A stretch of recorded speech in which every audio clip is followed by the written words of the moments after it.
You may well know what I was talking earlier, as China is bickering wars with every other country in the world, in United States, Australia, Taiwan, Japan, India.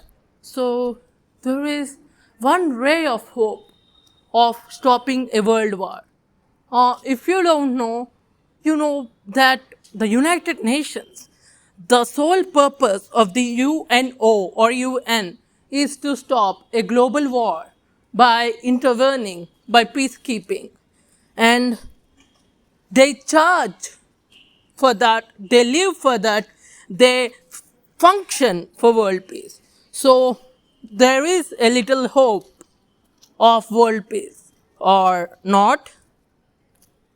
So let me discuss this before any other news channel, any other news outlet discusses about this. Why? Because I discussed many topics way more earlier than any other news article makes fun of that. But recognition doesn't come by future telling or fortune telling. It comes by making fake news. But I won't make that. Yeah, I may say some facts wrong. I may make some facts wrong. Why? Because I may forget them or I may be confused. But I really don't make wantedly, I don't make intentionally those mistakes. Excuse me for any mistakes which I have done in the past, and please let me recorrect them. So, now just continuing on to this episode, can the UN can stop this global domination and global forceness of China.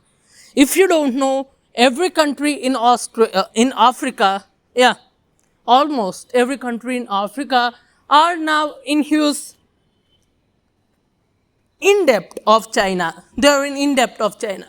Not the way we say to a friend who saved our lives or our phone, I am in your debt. Not that kind of debt, but trillions and trillions of rupees, billions and billions of dollars worth of in debt. Pakistan economy has been devastated by the Pakistan-China economic corridor, or PCEC or CPEC, sorry, China-Pakistan Economic Corridor. China's economy has been shrunken. Sri Lanka's economy has been wasted. Sri Lanka used to be a prosperous country. Because of its civil war, when the China had got its chance to invest in Sri Lanka. And now Sri Lanka has a port which had been leased to China just to waive out a $1 billion loan, which is monstrous. But you know, China is just like a cunning kingdom in the past folklore. And you know, it can do whatever it wants, and every country will oblige to it. But for now, you know that what is happening over there is that we are in a time, we are in a type of nuclear age. We have nuclear weapons.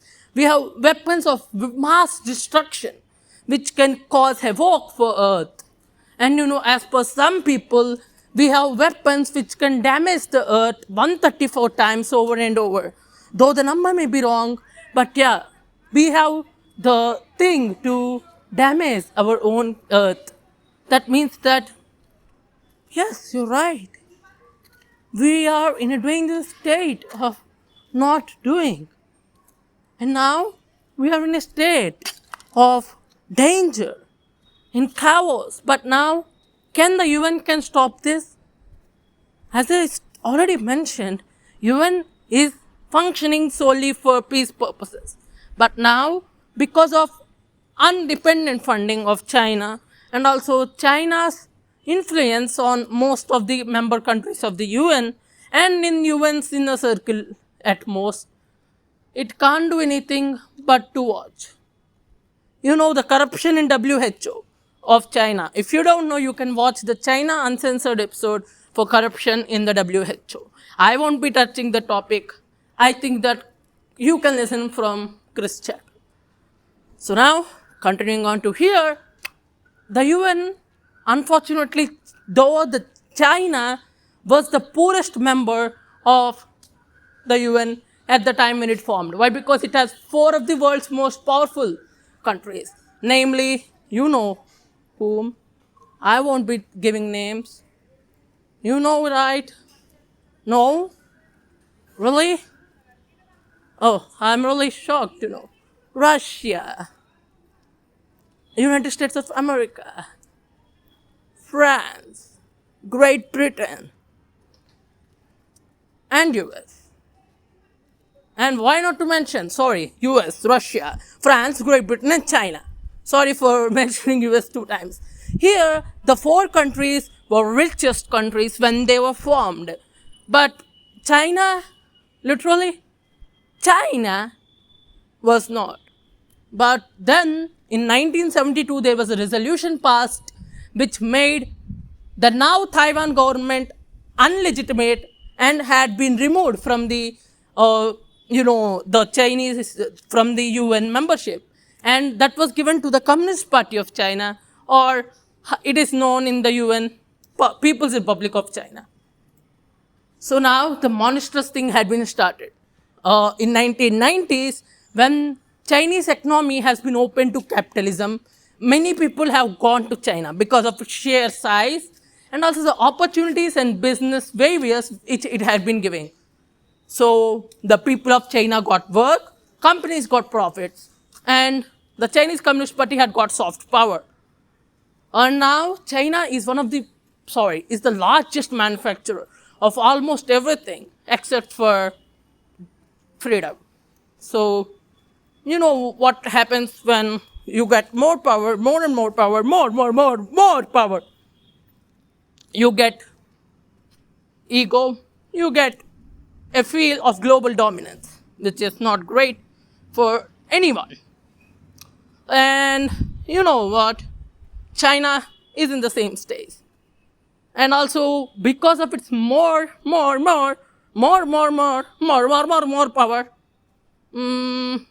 and also it's already given boon of the UN permanent membership, there is nothing it can't do.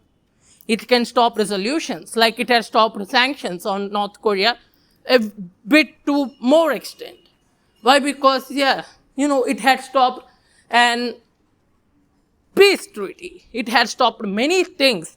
It had stopped India's admission to the permanent members, into the permanent member of the UN Security Council. It has stopped Japan's admission. It has stopped Germany's. It has stopped almost every other country which wants to go into the UN permanent member council. So to the permanent member of the UN Security Council. So, how much does China infiltrate into the thing?